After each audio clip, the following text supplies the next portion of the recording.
Alors, Jacques Weber, vous avez incarné les plus grands personnages de la littérature française et vous leur rendez hommage, en quelque sorte, de manière inversée, en parlant d'eux dans ce livre qui sort, qui s'appelle L'entrée des mots, aux éditions de l'Observatoire. Alors, on vous connaît tous acteurs immenses, à la télévision, au cinéma et bien sûr au théâtre. Mais moi, je voudrais savoir quel genre de lecteur vous êtes, parce que la lecture, ça relève de l'intimité et ça, on ne sait pas comment vous êtes quand vous lisez un livre. Comment je le lis ou quel lecteur je suis, je ne sais pas. Non, ce qui est vrai, c'est qu'au début, j'étais un lecteur poussif. Il a fallu me pousser un peu pour lire. Je n'aimais pas ça. J'étais très intimidé et complexé par l'école. Et j'ai commencé, je ne le renie pas du reste, en lisant des journaux qu'on recevait toutes les semaines. Tintin, par exemple. Tintin, Spirou. Mais dans lequel il y avait des belles histoires racontées par des messieurs bien dessinés avec la pipe et tout. Ensuite, comme j'étais cœur vaillant, qui était soi-disant des scouts de gauche, j'ai lu des crétineries d'intégristes chrétiens, qui étaient des lectures absolument effrayantes, carrément dégueulasses, j'ose le dire. Mais je ne peux pas nier qu'elles m'ont plu. Elles m'ont plu et donc elles m'ont formé aussi un petit peu. Le prince Eric, c'était une espèce de héros à rien, quoi. Voilà. Blond, et puis alors il y avait parallèlement à ça ce qui est maintenant la grande mode catastrophique dans la littérature qui se vend à plein flot, qui sont les comment réussir, comment aimer, comment faire l'amour, comment manger, comment péter, comment... Enfin, bon, tout. Oui. Donc là, ça s'appelait Réussir de Michel Coist et c'était toutes ces espèces de librairies religieuses juste à côté de l'église, absolument, que je trouve répugnantes. Mais qui vous forçait à lire ça? Les curés, parce que j'étais cœur vaillant, donc j'étais chez les curés tous les dimanches et on m'engueulait si je ne me confessais pas. Et comme j'avais même la mauvaise habitude d'imiter les vieilles dames de catéchisme au fond de l'église, on me demandait d'aller à genoux dans l'allée centrale. Ça veut dire qu'une vocation peut naître au confessionnal ou dans la sacristie? C'est ce qu'on appellerait la résilience. C'est-à-dire que ce sont les choses... Non, mais il y a quand même un épisode qui est assez glaçant que vous racontez. Vous dites les curés arbitraient les matchs du dimanche et vous avez cette phrase, leur grosse langue nous chatouillait au fond de l'oreille. Oui, j'ai découvert donc beaucoup... Parce que ce qui se passe à l'heure actuelle est tout à fait troublant et... Pour moi aussi, puisque j'ai connu ça. J'ai pas connu les choses les plus horribles, mais j'ai connu des choses que j'acceptais totalement. Comme ces curés qui, avec leurs ils avaient des grandes chasubes, vous savez, à l'époque, et des petits boutons, des centaines de petits boutons, ils ouvraient, et on se confessait la tête entre leurs jambes, et l'acte de contrition, ils vous mordillaient l'oreille, et ils vous léchaient l'oreille. Mais comme c'était le représentant de Dieu, et qu'en famille, Dieu, c'était l'omnipotence, c'était péché mortel, péché du purgatoire, péché véniel, et c'était le purgatoire ou l'enfer, enfin des conneries comme ça. Donc au bout d'un moment, on était pétrifiés, et on ne se rendait pas compte de que ça avait quelque chose de mordiller l'oreille. Il faut être plus clair, parce que vraiment, moi je découvre quelque chose. Je peux vous montrer. Je faisais qu'on se faisait tirer. Venez vous confesser, mon fils. Non, jamais, non. Avec tout le respect que je vous dois, je ne viendrai pas voir les boutons de votre soutane, mais mordiller l'oreille. Comme un chiot, vous mordillez l'oreille. C'était sa perversion à lui, ce brave homme. Voilà. Et donc, oui, c'est vrai que tout ça m'a marqué par contre-coup. Mais donc, c'était dans cette ambiance assez bizarre que j'ai passé ma jeunesse. J'ai fait près de 10-12 ans de colonie de vacances, cœur vaillant pendant 9 ans, etc. Dieu merci, je m'en suis échappé et je m'en porte très bien, voilà. Cœur vaillant, rien d'impossible, finalement. Oui, vous voyez. Comme dit le dicton. Bon, on va revenir à ces auteurs que vous avez aimés, finalement, malgré l'école. C'est d'ailleurs étonnant que l'école vous ait autant... empêché d'accéder à la littérature. Pour une raison très simple, il faut vraiment, je trouve, que les gens se méfient, c'est qu'on parquait les imbéciles d'un côté, les doués de l'autre. Et moi, je faisais partie des imbéciles. Pourquoi les imbéciles?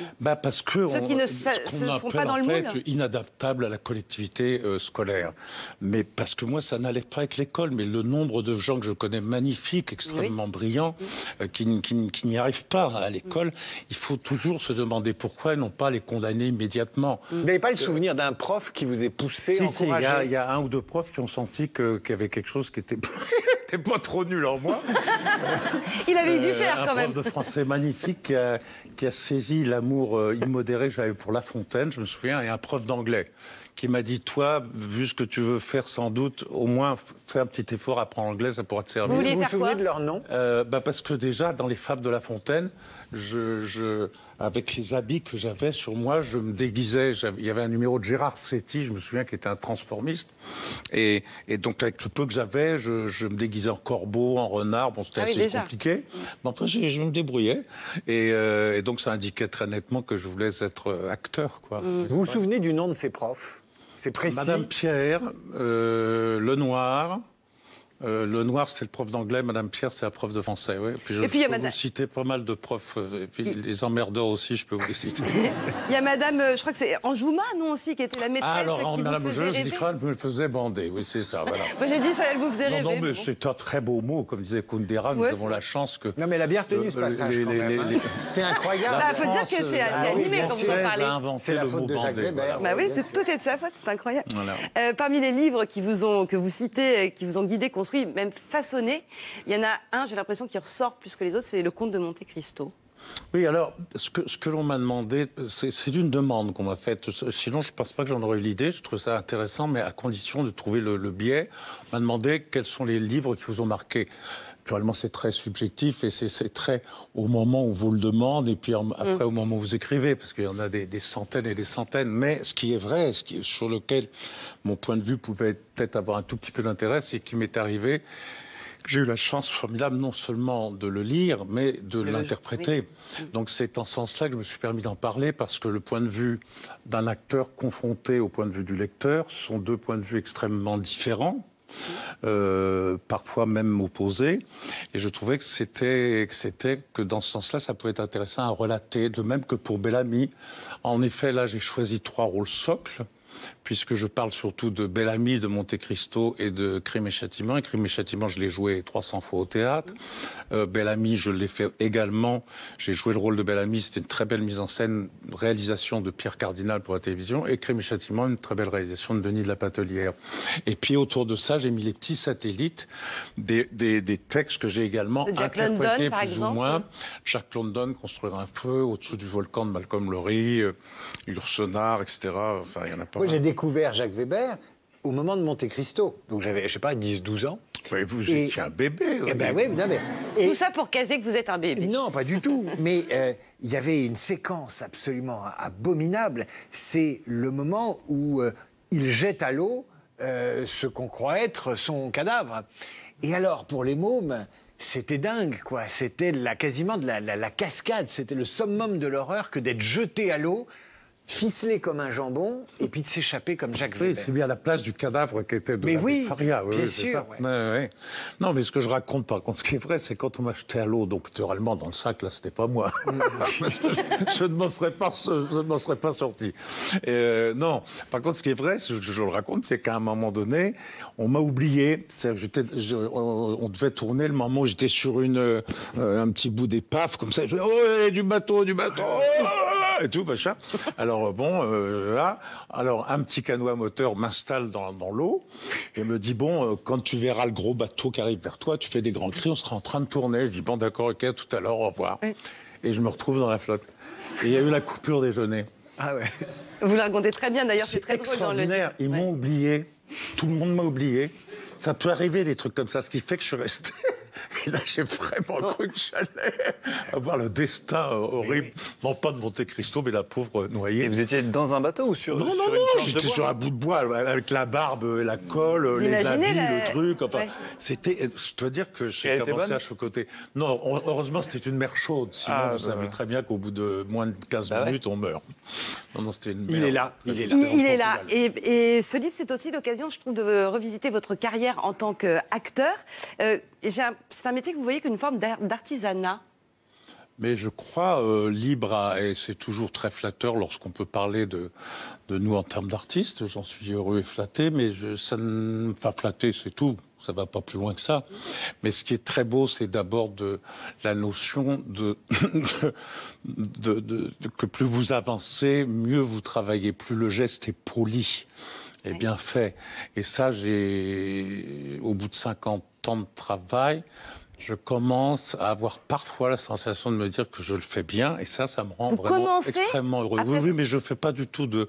Alors là, franchement, c'est pas un discours faussement c'est en toute humilité. Je pense comme ça. Maintenant, je ne suis pas totalement idiot. Il y a des fois, on me dit bravo et je salue comme un cabot. Et au moment où je salue, je suis assez fier de moi. Je suis tout à fait content. Vous savez partie Mais tout ça fait partie des toutes petites choses.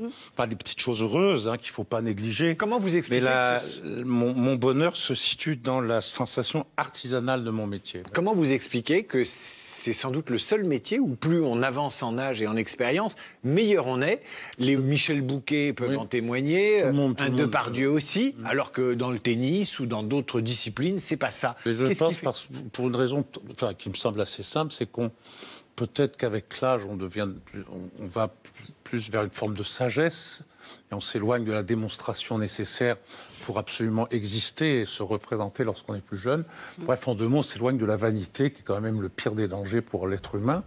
Et à partir du moment où on devient petit à petit, puisqu'on est de plus en plus près de la sagesse philosophe, je pense que l'on devient de mieux en mieux. On a de plus en plus la possibilité de n'être que soi. Ici et maintenant, quand on joue la comédie, il y a cette chose, car il n'est pas question de jouer un personnage.